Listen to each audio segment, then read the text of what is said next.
All right, welcome back to the channel. My name is Jeff Stanley, and what I'm going to be doing today is going over basically looking for the best possible vlogging setup in a small size camera.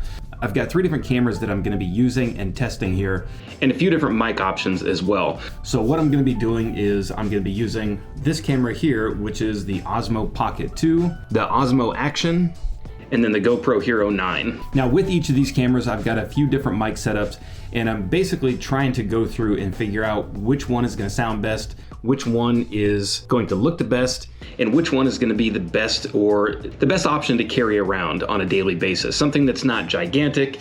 I mean, I do have a regular DSLR, which I use for all my YouTube videos on my Candle channel. It's a Canon 80D with a nice microphone on top of it. It works great. The color looks good. The sound sounds good. But of course, carrying that thing around is a little bit more difficult just because it's so big. You feel a little goofy walking around with a giant camera pointing at yourself. So looking at a smaller camera, something like the OSMO, would be a little bit better. But of course, the thing that jumps out the most with any of these cameras is obviously the sound quality. The video looks great on these. If you're going from the Pocket to the OSMO to the GoPro, they all look great, and you can do a lot of stuff with color grading and Adobe Premiere, which is what I use.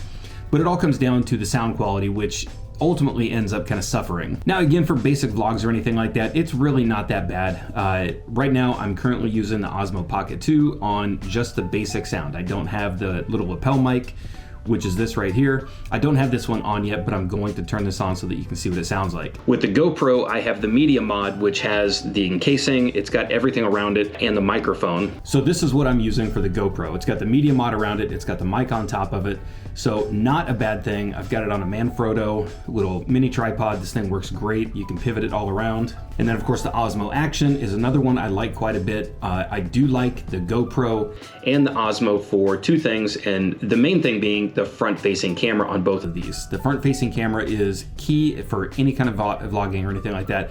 But again, you lose sound quality.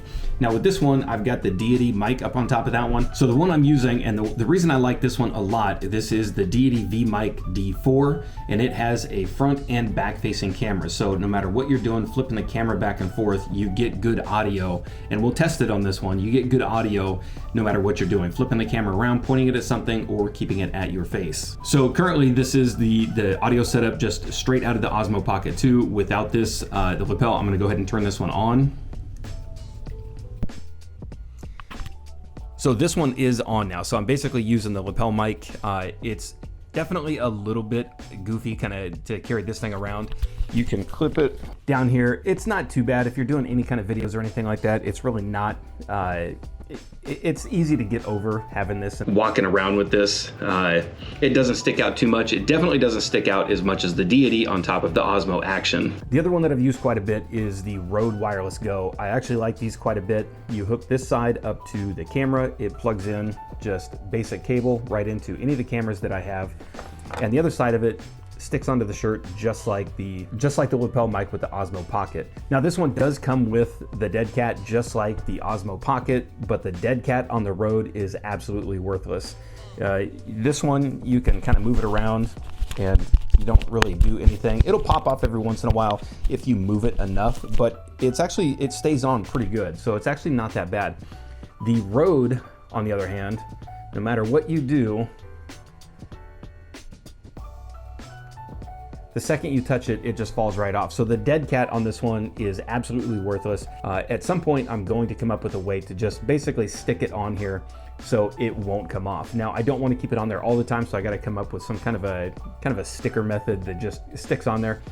But inside, these things work great. They do sound really good. But of course, when you go outside, you want to have the dead cat on there just to eliminate some of the sound that comes in from wind, road noise, anything like that. And I'm gonna go ahead and turn this one off and flip it over to the Rode Wireless Go. So now I'm switched over to the Rode Wireless Go. This one, obviously I'm holding it right in front of my mouth, so it's gonna sound a little bit louder.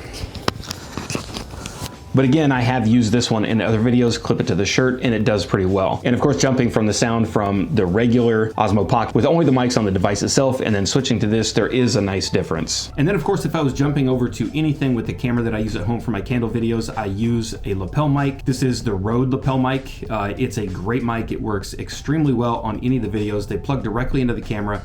And one of the other ways I've thought about doing some of the recording with the OSMO Pocket is to walk around with a Zoom H1N hooked up to the lapel mic. Now it does sound good, but the big thing with this one is trying to put this in your pocket somewhere and then running the lapel mic up through your shirt.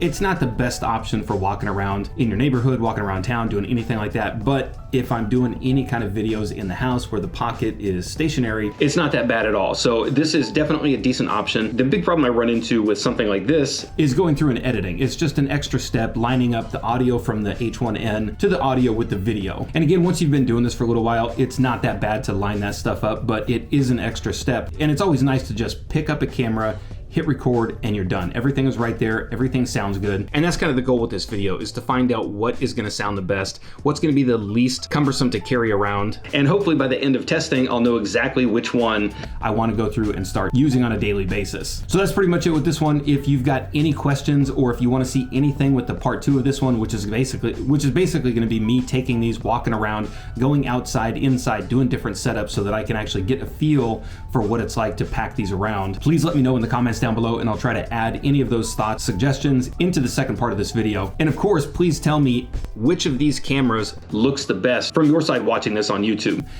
Looking at all 3 of these screens, I can definitely see which one I think looks the best. Some of these are a little faded, some of these look extremely nice, but that could translate very different when I actually get this into Premiere and start editing. So again, let me know what you think in the comment section down below. Hit the like button, subscribe, and we'll see you in the next one.